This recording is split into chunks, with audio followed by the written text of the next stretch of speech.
Bueno, buenas noches. Mi nombre es Jonathan Ursola. Actualmente soy aprendiz del programa ADSI. Estoy en la ficha 237-44-94. El presente video tiene por finalidad establecer los requisitos básicos para el trabajo de desarrollo de una API REST sobre Django REST Framework. Eh, para, em- para empezar, es importante hablar un poco de qué es API REST y tener en cuenta que este video tiene finalidades netamente académicas eh, y no está destinado para un entorno de producción. Recordemos que para entornos de producción nos enfrentaremos en su gran mayoría, para no decir que siempre, en un entorno Linux mucho más poderoso y preparado para tal fin. De acuerdo. Entonces, primero hablemos un poco de las definiciones. ¿Qué es una API REST? ¿A qué nos referimos cuando hablamos de un API REST? Pues es un acrónimo de Application Programming Interface, o en español, Interfaz de Programación de Aplicaciones. Eh, y básicamente lo que hace es que se ajusta a los límites de la arquitectura REST y permite la interacción con los servicios web de RESTful. ¿Qué significa eso? Es una capa intermedia, es una capa de comunicación entre sistemas que no pueden acceder directamente a nuestra base de datos y la base de datos como tal, valga la redundancia. O en otras palabras, las APIs permiten interactuar con una computadora o sistema para obtener datos o ejecutar una función, de manera que el sistema cumpla y comprenda las solicitudes que se le están eh, solicitando. ¿De acuerdo? Aquí vemos un poco una gráfica de lo que pasa en un API REST o en un API en general. No hablemos en este caso de un API REST, porque REST es una de varias tecnologías que existen, ¿de acuerdo? Lo que logramos con un API básicamente es una capa de intermediación, o también lo podremos ver como si nuestro sistema fuera agnóstico.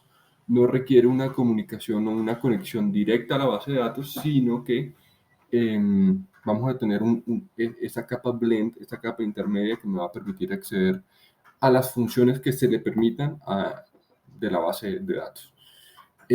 Un caso de uso, por ejemplo, una aplicación móvil.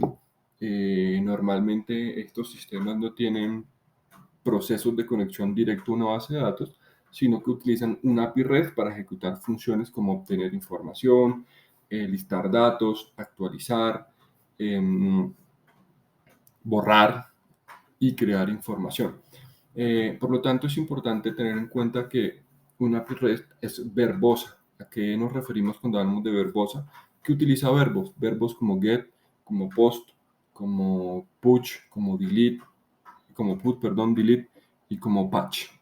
Es importante que nosotros como programador conozcamos estos verbos. ¿Qué significa? El objetivo de este video no es instruir acerca del tema, pero pues sí es importante que se remitan a esa documentación en caso tal de que no lo conozcan.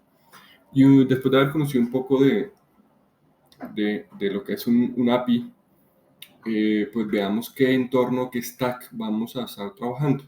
Básicamente lo que vamos a tener es eh, Python como lenguaje de programación, Django como framework web, eh, Django REST Framework como esa capa que nos va a permitir construir el API, y Postgres como base de datos.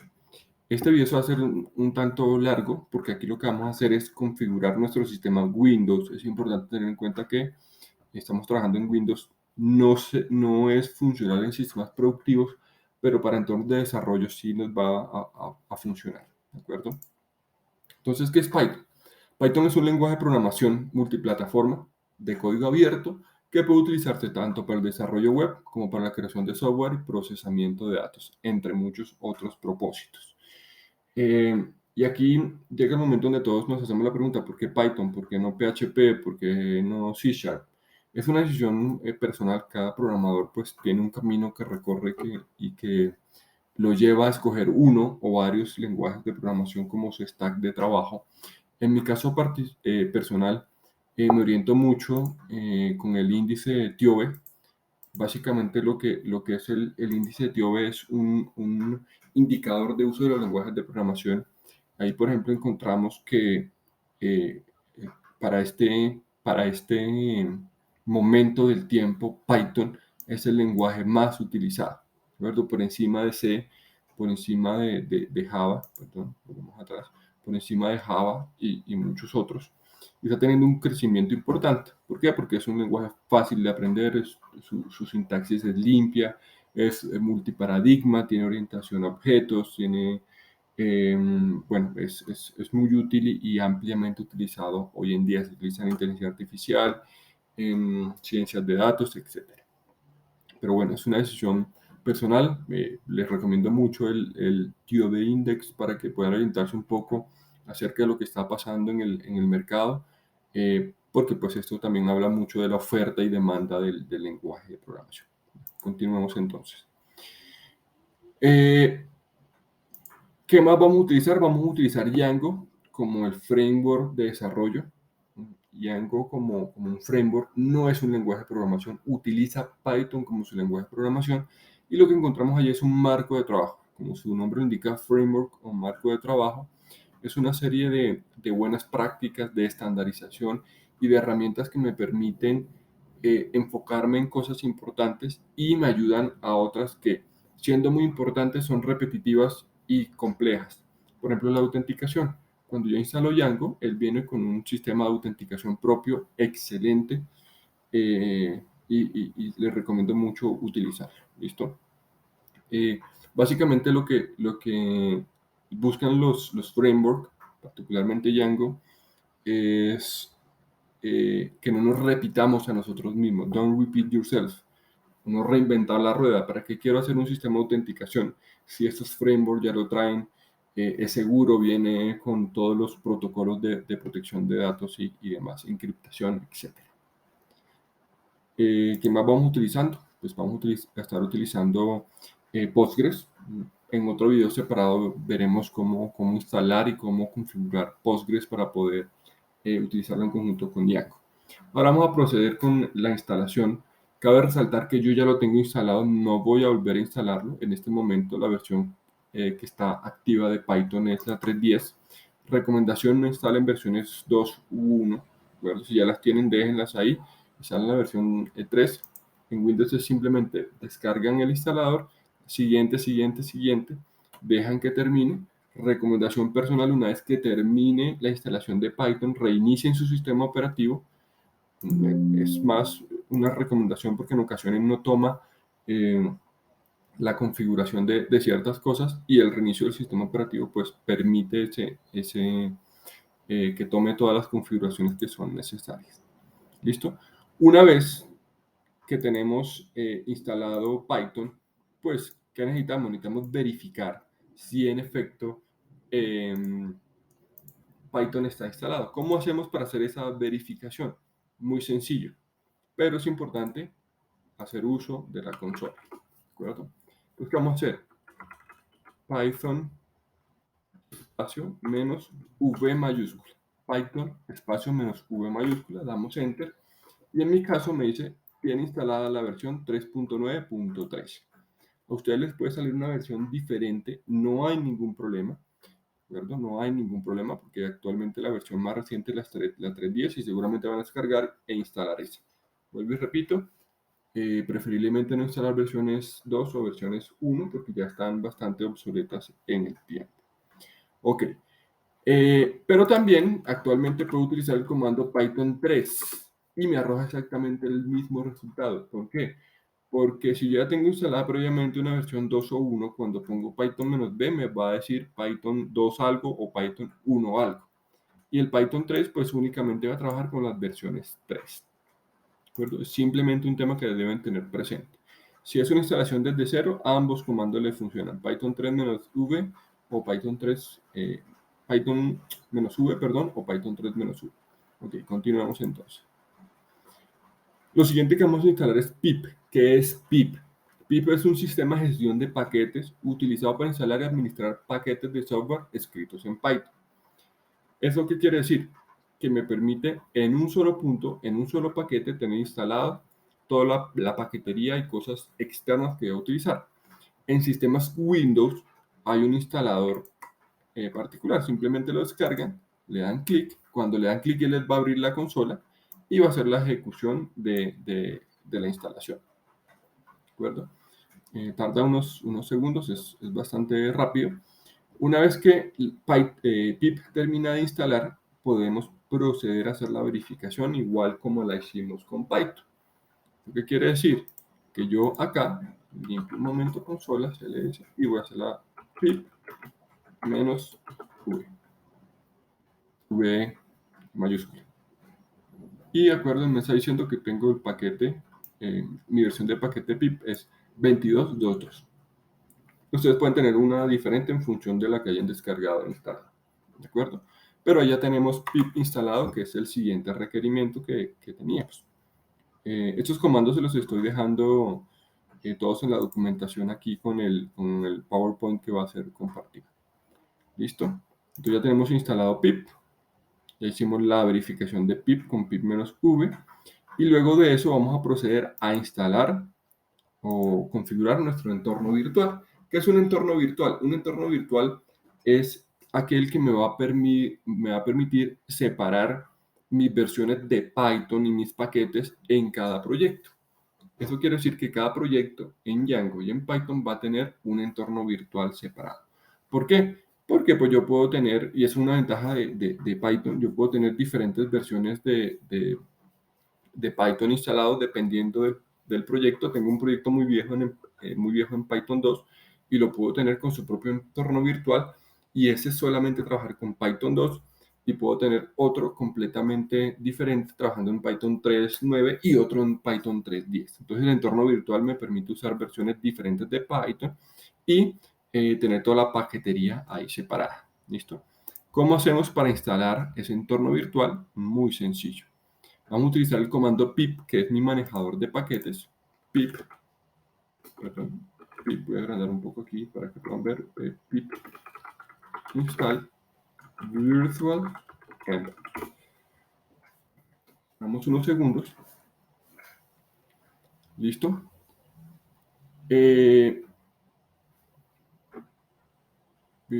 Perdón, escribí mal. Escribí virtual. Es virtual env. Listo, y me dice requirement already satisfied. ¿Por qué? Porque yo ya lo tengo instalado. A usted les va a salir un mensaje que va a decir que ha sido instalado. A mí me dice que este paquete ya está instalado o que ese requerimiento ya está satisfecho. Por lo tanto, pues no es necesario que yo reinstale ese paquete. Listo, perfecto.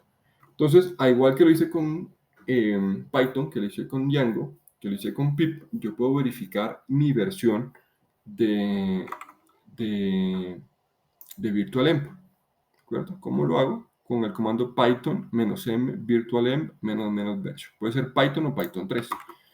Miremosla con ambos. Limpio mi consola, cls, y puede ser python -m virtualenv -version. Y me dice que actualmente tengo instalada la versión 20.15.1. Si utilizaba Python 3, pues me va a arrojar el mismo resultado. 20.15.1. Pues ya hemos verificado la instalación de Django, de Python, de Django, de pip y de virtualenv. ¿De acuerdo? El siguiente paso, pues, ¿cuál será? La creación del entorno virtual.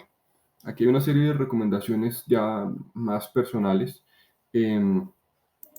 Yo lo que intento con todos mis proyectos es que tengan una jerarquía en mi sistema operativo, en mi computador. En este caso, por ejemplo, yo tengo la carpeta Development dentro de documentos. No tiene que estar en inglés, puede estar en español. Y de ahí yo pues hago una organización mental de cómo tengo organizado. Por ejemplo, dentro de desarrollo de Development tengo estas carpetas: Code, Google Cloud Platform, Kubernetes, Network. Dependiendo de lo que esté trabajando, puedo tener AWS, puedo tener Azure, etc. Y en Code lo que voy a encontrar dentro de code son los diferentes lenguajes que estoy trabajando. Entonces, estoy trabajando con Python y con React. Si entro a Python, pues en Python encuentro los diferentes proyectos que estoy trabajando actualmente.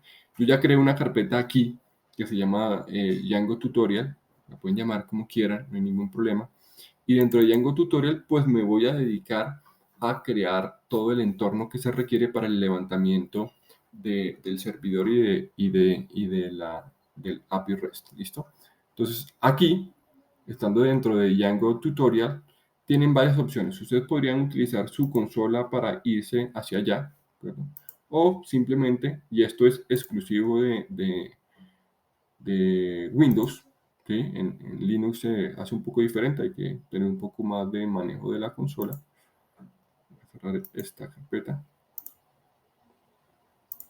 ¿Verdad? Voy a abrirla nuevamente acá. Entonces me voy a ir a Documentos, Development, Code, Python, Django Tutorial, y aquí voy a cerrar.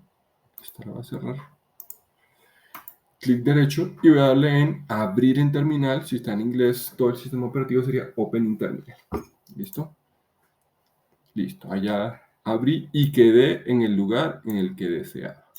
Perfecto. Estando aquí, entonces lo que voy a hacer es crear mi entorno virtual, ¿verdad? Lo pueden encontrar también aquí en la documentación. Y vamos a usar el comando python-m virtualenv. Ese no cambia, ese es el mismo para todos. En el caso de Windows, python-m virtualenv y el nombre que le queremos dar a el entorno virtual. Yo suelo llamarlos vemp o env, dependiendo de cómo quiera. En este caso, para efectos prácticos, lo voy a llamar vemp. No tiene que ser vemp, puede ser entorno, etc. Yo suelo llamarlos vemp o de virtual env. Creo, es muy rápido. Y aquí tengo dos formas de verificar si me quedó creado o no. Estando aquí en esta ruta, sin moverme, escribo dir y él me va a mostrar, oiga, sí, se creó un nuevo elemento que se llama vemp. O puedo irme al gestor de archivos, al explorador de archivos y ver que vemp ya creado. Adentro pues van a encontrar una serie de elementos que no se requiere cambiar a menos de que tengan un conocimiento avanzado de Django y de Python. Esto no es necesario cambiarle, no suele un programador tocar esos archivos. ¿Por qué? Porque hacen parte de la configuración o de la separación que se va a hacer del proyecto para que cuando se pase a producción, pues tengamos un comportamiento uniforme. ¿Listo? Ya hemos creado el entorno virtual. Lo siguiente es activar ese entorno virtual. Y aquí es importante tener en cuenta, vamos a limpiar pantalla, agrandar un poco esto, por aquí. Darse cuenta que antes de la C no tengo nada. Antes de la C no tengo nada. La activación de ese entorno virtual es diferente por sistema operativo. Por ejemplo, en Linux se utiliza la palabra reservada source. En el caso de Windows no es necesario. Simplemente vamos a acceder al entorno virtual que lo llamamos vemp. Luego a la carpeta scripts y al comando activate. Que si ustedes van al gestor de archivos, pues lo van a encontrar allí. Vemp scripts y ahí van a encontrar activate y activate.bat. Ambos les puede funcionar, no lo ejecuten desde acá, por favor, ejecútenlo directamente en su línea de comandos. Vemp scripts activate. Pueden usar el activate o el activate.bat, es cuestión de gusto, yo uso activate. ¿Listo? Y si se dan cuenta, ya me activo vemp. Eso quiere decir que actualmente mi gestión está dentro de vemp. Todo lo que haga a nivel de paqueterías va a quedar dentro de vemp. Les pido disculpas si se escucha un poco ruido de fondo, estaba lloviendo muy fuerte en este momento aquí en Bogotá. Ok, regresemos entonces, ya tenemos activado nuestro entorno virtual. Lo siguiente que vamos a hacer, ok, vamos a instalar Django. ¿Y con qué vamos a instalar Django? Con nuestro gestor de paquetes pip, pero teniendo activo nuestro entorno virtual. Entonces, teniendo nuestro entorno virtual activo que se llama vemp o como lo hayan llamado, vamos a instalar pues, pip install Django. Damos Enter. Y el sistema lo que va a hacer en este momento es, va a ir a los repositorios de Django y va a buscar ese paquete, lo va a traer, lo va a instalar en ese entorno virtual y nos lo va a dejar ahí con una versión específica que en este momento es la versión 4.1. ¿De acuerdo? Él le toma algunos segundos instalarlo, perdón, y nos va a avisar que ya está instalado. Listo. Ahora, lo siguiente que vamos a hacer es crear nuestro proyecto. Teniendo instalado Django previamente, podemos hacer la creación del proyecto. Y mi recomendación personal es que ese proyecto quede al mismo nivel que está su entorno virtual. ¿De acuerdo? Entonces, volvemos a nuestra consola, limpiamos y vamos a hacer esa instalación. Para iniciar ese proyecto, para instalar este proyecto, vamos a utilizar el comando django-admin, la palabra reservada o el parámetro reservado start project y el nombre que le vayamos a dar a nuestro proyecto. Yo, por ejemplo, lo voy a llamar DRF o Django REST Framework. Voy a decir un poquito aquí para que sea una sola línea. Entonces, Django admin, start project, DRF de Django REST Framework. Le damos Enter. Es muy rápido la creación de ese proyecto. No va a arrojar ningún mensaje como se dan cuenta, pero yo puedo identificar con el comando dir que me ha creado una segunda carpeta que es DRF. Miremos en el gestor de archivos, también podemos verificar y ya está creado DRF y está al mismo nivel de nuestro entorno virtual, en la misma jerarquía. ¿Qué tiene por dentro? Una serie de archivos, una carpeta y un archivo que se llama manage.py. Seguramente esos archivos y carpetas sí serán objeto de modificación durante el proceso de desarrollo que veremos posteriormente. Listo. Entonces, ya teniendo instalado nuestro proyecto, tendríamos completado el entorno en Windows que necesitamos para poder iniciar la codificación del proyecto. Una última prueba que podemos hacer, haremos dos cosas. La primera que vamos a hacer es ubicarnos dentro de la carpeta DRF. Entonces, cd DRF, verificamos con dir para ver que tengamos la carpeta DRF, nuevamente, ¿sí? Y el comando manage.py. Vamos a levantar un momento nuestro servidor de pruebas para que ustedes vean en el navegador que todo está funcionando de forma correcta. Para eso utilizamos el comando Python, invocamos el archivo manage.py, la palabra run server y damos enter. ¿Qué va a hacer él ahí? Va a levantar un entorno de desarrollo, perdón, mostrarnos un servidor para ver todo lo que estamos codificando. No se preocupen por este mensaje en rojo, lo que les está diciendo que tiene 18 migraciones sin aplicar porque aún no hemos conectado a la base de datos. Pero me dice, oiga, usted puede acceder a esto a través de su navegador en esta dirección. Bueno, copiemos esta dirección y vayamos al navegador, peguémoslo un momento acá. Y acá tenemos nuestro Django ya levantado, ¿listo? Y viene con cosas muy interesantes, por ejemplo, el admin. En este momento no tengo las sesiones instaladas porque no tengo las migraciones activas. Voy a correrlas rápidamente. Eso no es necesario que lo hagan ustedes hasta que tengamos la base de datos, pero yo podría usar Python manage make migrations change detected, perfecto, migrate, crea nuestras tablas en una base de datos temporal en SQLite. Y si yo refresco acá este admin, perdón, no tengo el servidor, lo bajé, nuevamente corro a run server para que me lo levante. Es un servidor temporal, mientras no esté activo en la consola pues no me va a mostrar nada. Y ya tengo activo aquí mi sistema de autenticación.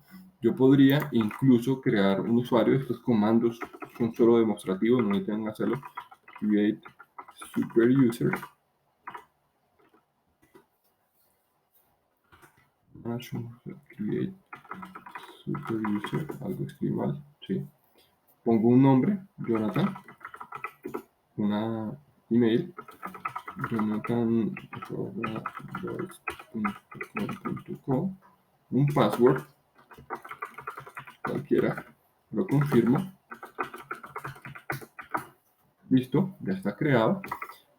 Levanto nuevamente mi servidor, un server, vuelvo acá, recargo y voy a ingresar con esas credenciales, ya las tengo aquí por defecto, Jonathan, hago el login y aquí tengo mi admin. Por esto este framework es muy poderoso porque toda la parte de creación de usuarios pues ya está acá. Yo puedo entrar a users, puedo ver que aquí tengo el user creado, él me va a ayudar, oiga, mire, usted tiene un password que actualmente tiene, digamos, un hash, está debidamente protegida, tengo un formulario que desde el backend me permite cambiar ese password, no lo voy a cambiar claramente, y puedo completar información acerca de esa persona, como su nombre,